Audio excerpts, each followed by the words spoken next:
जय श्री कृष्णा। इस बार अमावस्या तिथि पर बहुत ही दुर्लभ महासंयोग बन रहा है, क्योंकि ये बहुत ही खास है। ये कोई साधारण अमावस्या नहीं है। 15 जून को जो अमावस्या है उसी दिन सोमवार है, इसलिए इसे सोमवती अमावस्या भी कहा जाता है।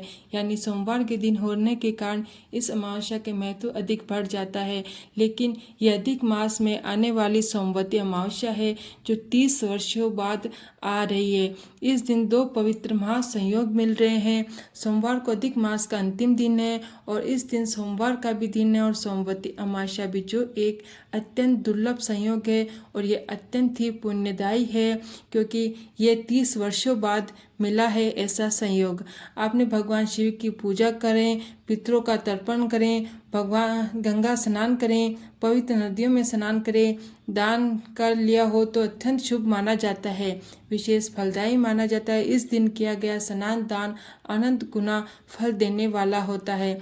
इस बार ये जो सोमवती अमावस्या है, ये बहुत ही अद्भुत संयोग लेकर के प्रकट हो रहा है। इस दिन सूर्य संक्रांति भी है। इस दिन भगवान सूर्य मकर राशि में और इस दिन भगवान सूर्य मिथुन राशि में प्रवेश कर रहे हैं, जिसके कारण संक्रांति भी है और सोमवती अमावस्या है। अधिक मास का अत्यंत दुर्लभ और अंतिम दिन है। तो इस दिन यदि आप कुछ भी नहीं कर सकते तो पवित्र नदियों में स्नान कर लें, अगर गंगा स्नान कर लें। यदि आप स्नान भी नहीं कर सकते तो किसी पवित्र तीर्थ में नदी में स्नान करने नहीं जा पा रहे तो घर में ही गंगा जल से मिश्रित जल से स्नान कर सकते हैं। यदि आपने किसी पवित्र नदी में स्नान कर लिया या गंगा जल मिश्रित जल से स्नान कर लिया तो पितरों को आत्मा को शांति मिलती है। और सोमवती अमावस्या का बड़ा ही दुर्लभ संयोग इस बार हमारे बीच में आ रहा है। इस दिन एक विशेष उपाय, यदि आप पितृदोष से मुक्ति चाहते हैं तो अवश्य कर लें। सोमवती अमावस्या शिव पूजन के लिए अत्यंत महत्वपूर्ण मानी जाती है। इस दिन भगवान शिव का पूजन, अभिषेक, गंगा स्नान, दान, इसका बहुत बड़ा महत्व है। इस दिन पीपल के वृक्ष की पूजा अवश्य करें। पीपल की जड़ में गंगाजल में काले तिल मिलाकर अवश्य चढ़ाएं और कच्चे दूध में जौ मिलाकर के आप उस पीपल के वृक्ष में समर्पित करें। कच्चे दूध में थोड़ा शक्कर मिलाकर और थोड़ा काले तिल मिलाकर के पीपल की जड़ में अवश्य चढ़ाएं। इससे आपको पितृ दोष शांत होते हैं। सरसों के तेल का दीपक पीपल के वृक्ष में जलाएं। पीपल के वृक्ष की इस दिन परिक्रमा अवश्य लगाएं। 7 या 21 परिक्रमा भी आप लगा सकते हैं। पीपल के वृक्ष की परिक्रमा लगाने से और पीपल के वृक्ष में जल, कच्चा दूध समर्पित करने से और सरसों के तेल का दीप जलाने से पूर्वजों का आशीर्वाद प्राप्त होता है। जीवन में सुख और शांति और समृद्धि आती है। सोमवती अमावस्या के दिन घर पर या किसी पवित्र नदी के तट पर जाकर के तांबे के लोटे में जल लेकर और तिल लेकर, काले तिल लेकर दक्षिण दिशा की ओर मुख करके अंजलि से पितरों को जल अवश्य समर्पित करें। ये बड़ा ही दुर्लभ संयोग है। यदि आपके घर में पितृ दोष हैं तो इस दिन काले तिल जल में मिलाकर के दक्षिण दिशा की ओर मुख करके तर्पण करने से, पितरों को जल देने से पितरों की आत्मा को शांति मिलती है और उनका आशीर्वाद हमें प्राप्त होता है। सोमवती अमावस्या के दिन किसी जरूरतमंद या किसी ब्राह्मण को सफ़ेद वस्त्रों का दान अवश्य करें। आप दूध, चावल, वस्त्र या कुछ श्रेष्ठ वस्तु, दही इत्यादि का दान कर सकते हैं। इस दिन कौवे को, कुत्ते और गायों को भी भोजन अवश्य कराएं। गाय को हरा चारा खिलाएं, कुत्तों को भोजन कराएं और कौवों को कुछ न कुछ ग्रास जरूर निकालें। इससे भी पितृ दोष समाप्त होता है। इस दिन जल से भरा हुआ पात्र, वस्त्र, द्रव्य अपनी सामर्थ्य के अनुसार जितना भी आप दान कर सकते, जल का दान या छाते का दान अपने पितरों के निमित्त कर सोमवती अमावस्या के दिन बहुत अद्भुत और खास संयोग माना जाता है। इस दिन 2 महासंयोग है। एक तो अधिक मास का अंतिम दिन है और इस दिन भगवान नारायण की भी हमें कृपा प्राप्त होती है। सोमवार का दिन है और अमावस्या है, सोमवती अमावस्या है, तो महादेव की हम पर भी विशेष कृपा होती है। तो शिव और नारायण दोनों का ही आशीर्वाद हमें प्राप्त होता है।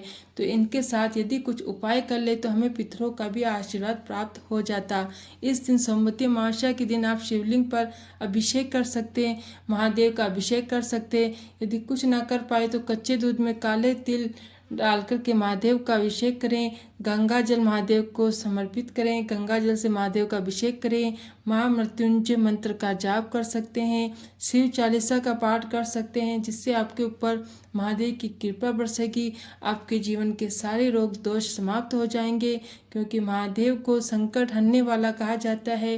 काल हर कष्ट हर, दुख हर, दरिद्र हर हर महादेव ये शिव का नारा है, क्योंकि शिव हर लेते हैं हमारे जीवन के कष्ट को, दुख को और दरिद्रता को। तो आपके जीवन में यदि दुख है, संकट है, परेशानी है, तो सोमवती अमावस्या के दिन शिव पर 1 लोटा जल, गंगा जल, कच्चा दूध और बेलपत्र अवश्य ही समर्पित करें। इससे आपके मन को शांति मिलेगी। यदि आपका मन अशांत है, आप परेशान हैं, तो शिव का अभिषेक कराइए, आपके मन को शांति मिलेगी। सोमवार का दिन, सोम का अर्थ होता है चंद्रमा, ये चंद्रमा का भी दिन है और चंद्रमा शिव के मस्तक पर विराजमान है। चंद्रमा को मन का देवता कहा जाता है। यदि आपका मन बहुत अशांत है, मन भटका हुआ है, तो इस दिन शिव का अभिषेक करें, शिव के नाम का जप करें, महादेव को सुमिरन करिए, जिससे आपका मन शांत होगा। शिव की विशेष कृपा आपको प्राप्त होगी। घर में घी का दीपक संध्या के समय जलाकर अथवा मंदिर में जला के शिव चालीसा का पाठ भी कर सकते हैं। सोमवती अमावस्या के दिन घर में यदि घी का दीपक जला के शिव चालीसा का पाठ करके महादेव के सामने अपने महादेव का दर्शन पूजन कर लिया, तो राहु केतु का नकारात्मक प्रभाव जीवन से समाप्त हो जाता है और शिव की विशेष कृपा हमें प्राप्त होती है। इस दिन नमो भगवते वासुदेवाय इस मंत्र का भी आप जाप कर सकते हैं। तुलसी जी के नीचे दीपदान, मंदिर में दीपदान, नदी के तट दीपदान, अथवा तो कहीं नहीं जा सकते तो अपने घर में ही दीपदान कर ले, तो आपको विशेष फल मिल जाएगा। ये अधिक मास का अंतिम दिन है, सोमवती अमावस्या है। ये संयोग बार बार नहीं आता, ये 30 वर्षों बाद आ रहा है।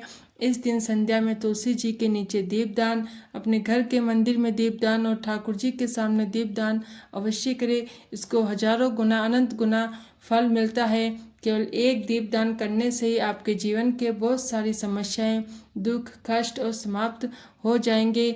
आपके घर में सुख समृद्धि आएगी। ऐसी दुर्लभ तिथियां बार बार नहीं मिलती है, तो ये उपाय जरूर करें। जय श्री कृष्ण।